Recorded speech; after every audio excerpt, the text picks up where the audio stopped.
Quando falamos sobre mudanças climáticas, muita gente pensa em desastres naturais ou no aumento do calor, mas poucos sabem que existe uma conferência global dedicada a esse tema, a COP. A desinformação é tão grande que alguns confundem COP com a Copa do Mundo, achando que se trata de algum evento esportivo. Outros acreditam que tem algo a ver com a aviação, associando o termo a copo de voo. Essas confusões mostram como a falta de conhecimento sobre temas climáticos faz com que a COP seja subestimada, tornando-se mais difícil cobrar ações concretas dos líderes mundiais. Aí os paraenses já não estão entendendo direito o que é a COP30. Uma vez eu peguei uma passageira, uma senhora, ela falou: meu filho, esse negócio de COP30, essa Copa do Mundo que vai ter aqui em 2030, tá tudo bagunçado, o trânsito é cheio de obra. Aí eu comecei a ir, aí eu falei: não, passageira, não, senhora, esse COP30 não é a Copa do Mundo, não é Copa do Mundo, não é futebol. Aí tentei explicar, né, que nem eu sei direito o que é muito, né, eu sei que é para discutir meio ambiente, essas paradas aí, né, eu tentei explicar para ela mais ou menos. Aí o pessoal vem e põe uma bola de futebol aqui na Pedro Álvares Cabral, uma bola gigante. Outra vez eu peguei, foi um senhor também, porque essa Copa do Mundo, falando a mesma coisa, essa Copa do Mundo, o trânsito tá tudo doido, é obra para tudo quanto é lado, mas vai melhorar não sei o que a nossa cidade, vai ficar bonito. Aí eu só queria que alguém me explicasse pra que essa bola de futebol gigante aqui na Pedro Álvares Cabral. Pra que isso? Quem souber aí põe aí no comentário o que significa essa bola de futebol gigante aí. A Conferência das Partes, ou seja, COP, é um encontro anual dos países que integram a Convenção Quadro das Nações Unidas sobre a Mudança do Clima. Foi criada pela ONU na ECO 92, que é uma das reuniões mais importantes sobre o clima do século passado. Desde 1995, a COP tem sido um dos principais mecanismos globais para discutir e negociar soluções para reduzir a emissão de gases de efeito estufa e também enfrentar problemas ambientais que afetam o planeta. A importância da COP é algo inegável, pois além de promover debates essenciais sobre a mudança climática, também busca implementar acordos que possam reduzir esses impactos.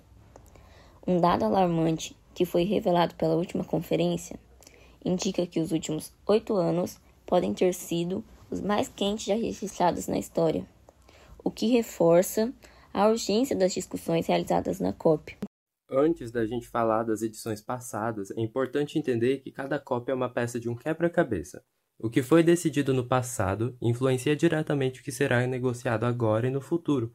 Se por um lado algumas edições tiveram avanços históricos, outras mostraram a dificuldade de alinhar interesses globais em torno de um problema tão urgente quanto as mudanças climáticas. Então a COP30 será mais do que apenas mais uma conferência, ela será o reflexo das edições anteriores.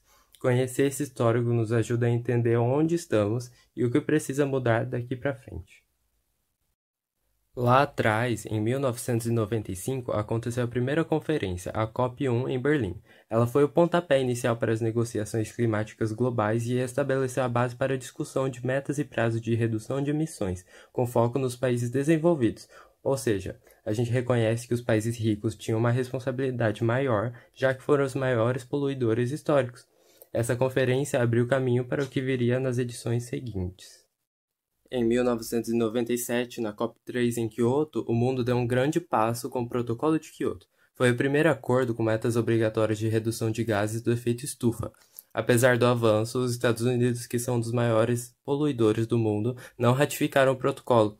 Isso já mostra o quanto a política internacional podia ser um obstáculo quando o assunto era clima. Já na COP15, as expectativas eram altas, mas o resultado não foi bom. O grande impasse ficou em torno das responsabilidades de redução de emissões. Países desenvolvidos pressionavam os em desenvolvimento por metas mais rigorosas, enquanto os países mais pobres exigiam maior ajuda financeira e tecnológica para enfrentar os efeitos das mudanças climáticas. Além disso, não foi possível substituir o Protocolo de Kyoto, que venceria em breve.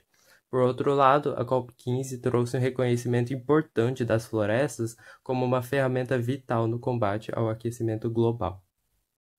Foi só em Paris, na COP21 em 2015, que pela primeira vez quase todos os países do mundo se comprometeram a limitar o aquecimento global a menos de 2 graus Celsius, com o Acordo de Paris. Além disso, ele estabeleceu que todos os países, e não apenas os desenvolvidos, deveriam participar do esforço climático. Esse acordo é até hoje o pilar das negociações climáticas globais. Depois da pandemia, 2021 em Glasgow, a COP26 trouxe promessas de redução de combustíveis fósseis e novas regras para o mercado de carbono. Porém, o financiamento climático para países em desenvolvimento ainda ficou em segundo plano, o que gerou críticas. Na COP27 em Sharm el-Sheikh em 2022, a criação do Fundo para Perdas e Danos foi um marco para países pobres que sofrem com desastres climáticos, algo que era pedido há anos, mas apesar disso os compromissos de redução de emissões continuam tímidos. E na COP28 em Dubai em 2023, o foco foi a transição energética. Todo mundo concordou que precisa diminuir a dependência dos combustíveis fósseis e investir em energia renovável, mas ficou meio no ar como isso vai acontecer na prática. O compromisso de atingir a neutralidade climática até 2050 foi reafirmado, mas a gente sabe que colocar isso no papel é fácil, o difícil é fazer acontecer. Então, olhando para esse histórico, dá para ver que cada conferência deixou um legado. Algumas foram grandes avanços, como foi o Acordo de Paris, outras nem tanto como foi em Copenhague, porque foi difícil de alinhar interesses tão diferentes. A COP30 não vai ser diferente. Ela vai carregar o peso de tudo isso que foi decidido até agora, mas também tem o potencial de corrigir esses erros do passado. O fato da COP30 ser na Amazônia também traz uma responsabilidade enorme. Afinal, as florestas sempre estiveram no centro das discussões climáticas e agora o mundo vai estar de olho no Brasil, esperando que a gente lidere essas conversas. Bom, iria complicar nas mudanças climáticas e principalmente na COP30. Sem engenheiros americanos, projetos para reduzir emissões e ajudar países vulneráveis iriam ficar ameaçados. Além disso, outras nações vão ter que cobrir essa falta, o que pode gerar conflitos. O Acordo de Paris, criado em 2015, tem como meta assegurar o aquecimento global abaixo de 2 graus, tentando não passar de 1,5 graus.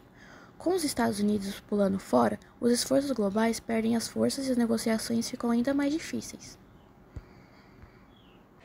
Belém foi escolhida para sediar a COP30 devido a fatores simbólicos e estratégicos relacionados à sua localização na Amazônia, o maior bioma tropical do mundo. A Amazônia desempenha um papel crucial no combate às mudanças climáticas, atuando como um importante sequestrador de carbono e abrigando uma biodiversidade única. A realização da conferência em Belém destaca a relevância do Brasil no cenário climático global. O governo brasileiro nomeou o embaixador André Corrêa do Lago para presidir a COP30. Corrêa do Lago é um diplomata experiente com uma longa trajetória em negociações climáticas internacionais. Sou 4B e vou falar sobre os impactos esperados da COP30 em Belém e no mundo. A COP30, que será realizada em Belém do Pará em 2025, é um evento de grande importância global, com impactos esperados em diversas áreas. A escolha da cidade de Belém, porta de entrada para a Amazônia, coloca o Brasil em uma posição de protagonismo na agência ambiental mundial, atraindo atenção para a importância da floresta amazônica e para as políticas ambientais brasileiras. A COP30 tem um potencial de gerar avanços em acordos internacionais para a redução de emissão de gases de efeito estufa e para a proteção ambiental. Espera-se que a conferência seja um marco na definição de metas mais ambiciosas e na criação de mecanismos de financiamento para a implementação de ações de combate às mudanças climáticas. O evento também será um espaço para reflexões sobre o futuro da luta contra as mudanças climáticas, com debates sobre temas como a transição energética, adaptações aos impactos climáticos e a justiça climática. Eu vou falar sobre os desafios da implementação das decisões da COP30. A Conferência das Partes COP anteriores, apesar de estabelecerem muitas metas ambiciosas para combater as mudanças climáticas, frequentemente não alcançaram o sucesso desejado devido a uma combinação de fatores complexos e interrelacionados. Um dos principais obstáculos reside na falta de financiamento adequado para implementar as ações necessárias. Muitos países em desenvolvimento, que são os mais vulneráveis aos impactos das mudanças climáticas, não possuem os recursos financeiros e tecnológicos para adotar medidas de mitigação e adaptação eficazes. Além disso, os interesses econômicos de curto prazo, como a dependência de combustíveis fósseis e a busca por crescimento econômico a qualquer custo, muitas vezes se sobrepõem às preocupações ambientais a longo prazo. Resistência política de alguns países e setores que negam a gravidade do problema ou que se opõem a medidas mais ambiciosas por temerem impactos negativos em suas economias também dificulta o avanço das negociações e implementações de